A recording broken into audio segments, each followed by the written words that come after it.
Look, they don't think that Joe Rogan is a racist because you know who wouldn't be upset by this? An actual racist. You're not going to use this against a Robert Byrd type because they just go like, yeah, I said it, because they're still saying it. They don't care. They use this against people who they know are not racist so that they have to defend themselves as not racist. They wouldn't use it against an actual racist. This is not a mode of attack that would be used. Yeah. Let's talk about Joe Rogan. This is something that obviously happened this weekend, but I think some people have missed the mark. I'm not going to lie. I was upset. Yes. I was angry with Joe as well. And I'll explain to you why. I'm more angry, of course, with the people who've tried to, I hate to use the term cancel culture, but the people who've tried to destroy his life and his livelihood. Now, Joe Rogan is bigger than them, so good for him. It shouldn't affect him. I hope he understands the power that he has.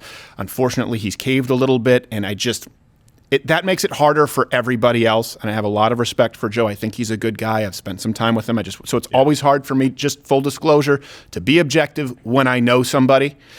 So Joe Rogan has, gotten in trouble. Last week it was about COVID misinformation. And do you know how you know that it wasn't about COVID misinformation? Because when that didn't work, now they decided they're going to, you know what? Actually, look, he's also racist. Someone put together a montage out of context of Joe Rogan having said the N-word. In case you guys have missed it, and you must be living under a rock at this point, or just hiding out from your home like Stelter. What's going on? If he emerges, there's going to be 6 more weeks of winter of street fairs. 6 more weeks of gay pride festivals. Yes. Hot dog eating contests. Oh my gosh, he just has that tape of Kobayashi on a loop like a morphine drip. He loves it. I'm just training. So here is Joe Rogan, the hit piece that they put together, which really, if you look at every clip individually, is not a hit piece of him saying the N-word over the last 12 plus years. Nigger. You've already said nigger. D is just like nigger. Saying nigger. She's calling you a nigger. It's like this boy that he's a nigger, but starts calling them niggers. Word nigger. There should be a word like nigger, especially like word nigger. That's our nigger. About niggers. He says nigger. Guy, a nigger. And then our niggers start saying He's nigger. Chris Rock routine right there. I know exactly what he's nigger, doing. word nigger. Say nigger, and he couldn't say nigger. This and tape nigger. was already out, I think. No, they added to it, but you can watch all those right away. When I watch, I go, oh, that's him quoting a Chris Rock routine. Oh, that's him telling a story about a racist who called someone an N-word. Oh, I know that where he's talking about, hey, how this word is different in the English language. Here's the thing. Oh, I thought he was ordering coffee. Yes. Oh, you mean this was out of context? That's crazy. Yeah. Oh no. I thought he was saying goodnight to his kids. Right. Oh, yeah. so strange. It's almost like they did it on purpose to make him look bad. It's almost like that, yeah. And they want you to think. Here's what it is, though, too. It's not that they think he's a racist. Look, they don't think that Joe Rogan is a racist because you know who wouldn't be upset by this? An actual racist. You're not going to use this against a Robert Byrd type because they just go like, yeah, I said it, because they're still saying it. They don't care. They use this against people who they know are not racist so that they have to defend themselves as not racist. They wouldn't use it against an actual racist. This is not a mode of attack that would be used against someone like a David Duke, a Robert Byrd, someone who was actually in the Klan. They wouldn't use it. When you see this line of attack, you know that it is exclusively used against someone who they know is not racist because that person will be forced into defending themselves as not being a racist. Now, Joe Rogan issued an apology with which I strongly disagree. Yeah. And I'll explain to you why. I think it was very thoughtful, though, and I think the way that he delivered the apology was as well delivered as an ill-advised apology like this could be delivered. But for people who missed it, he posted this on his Instagram, and we'll have, of course, links to all the full clips, louderwithcrowder.com, with the sources, the references. Here's Joe Rogan's apology. Hello, friends. I'm making this video to talk about Is that a turtleneck or no neck? Regretful and shameful thing that I've ever had to talk about publicly. There's a video that's out that's a compilation of me saying the N-word. It's a video that's made of clips taken out of context of me of 12 years of conversations on my podcast, and it's all smushed together, and it looks f***ing horrible, even to me. Now, I know that to most people, there's no context where a white person is ever allowed to say that That's word. Wrong. Most people don't think that. Publicly on a podcast. And I agree with that now. I haven't said it in years, but for a long time, when I would bring that word up, like if it would come up in conversation, instead of saying the N-word, I would just say the word. I thought as long as it was in context, people would understand what I was doing. Like that context was part of the clip we were talking about Red Fox, how Red Fox said that word on television in the 1970s, and how times have changed so much since then. Or about how Richard Pryor used it as one of the titles of one of his albums. Actually, two albums. I do hope that this can be a teachable moment. Part 1 and 2. For anybody that doesn't realize how offensive that word can be coming out of a white person's mouth, in context or out of context. My sincere and humble apologies. I wish there was more that I could say, but all of this is just me talking from the bottom of my heart. It makes me sick watching that video. And there was also something about a Planet of the Apes joke that he made where he, which I mean, in fairness, he was on Ambien and they're going to overdose him. And then next season, his show is just going to be called The Rogans with John Goodman. Yes.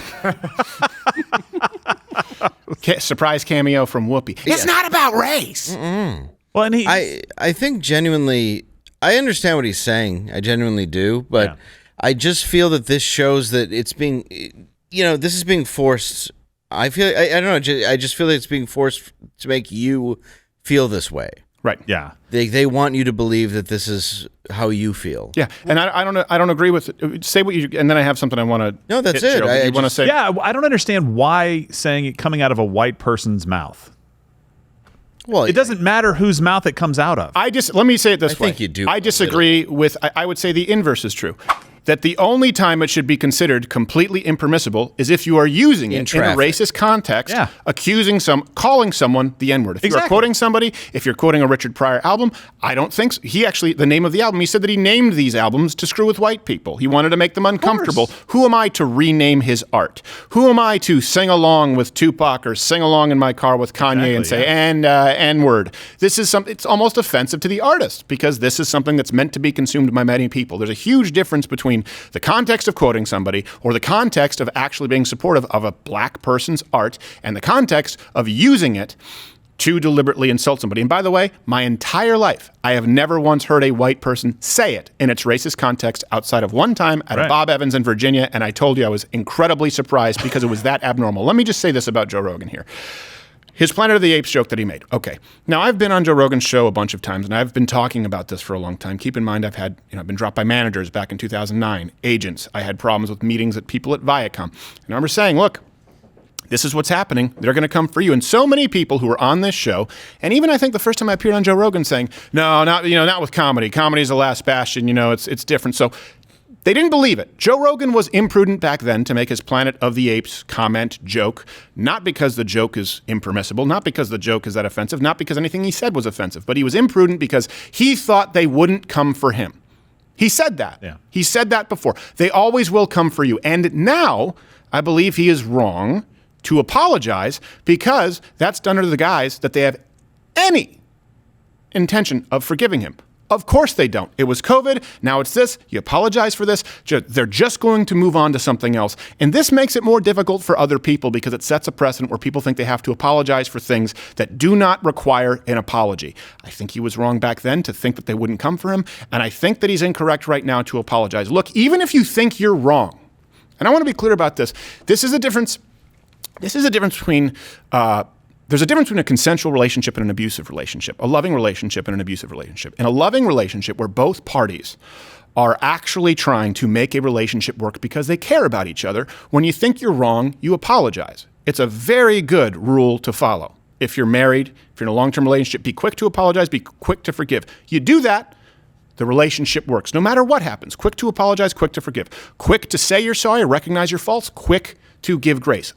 An abusive relationship is where someone is trying to gaslight you, someone is trying to manipulate you into apologizing, and then they will use that to hammer in your faults because they have no interest in accepting your apology in the first place. That's what's happening now. This is not a loving relationship. This is not the left wanting Joe Rogan to recognize some faults and improve upon it so they can have a working relationship going forward. This is a relationship where they want to destroy him, where they want to take everything that he has. So here's the deal. Even if you think you're wrong, people out there, even if you think you're wrong, even if you do regret it, if you were in a loving relationship, sure, you apologize. You don't apologize in front of the enemy, even when you think you're wrong. Down the line, But if Winston Churchill thought that he made some strategic errors in World War II, you don't say, man, I made a mistake while Hitler's still on the march. Afterward, you say, maybe this would have been a better idea. So I actually don't even agree. If you think you're wrong, a lot of people say, if I think I'm wrong, I need to apologize. Not right now. You don't do it right now because they're not going to forgive you. They're just going to use it to attack you. You do not bend the knee to the mob ever, even if you think you are wrong. You do it later on. That's just the ABC. Those are the ABCs of me. That's what I think. You guys can comment below and let me know what you think. If you're in a relationship with someone you care about, you apologize. If it's someone who's seeking to hurt you, you don't apologize. You don't show weakness at that point in time. Watch Louder with Crowder live, Monday through Thursday, 10 a.m. Eastern.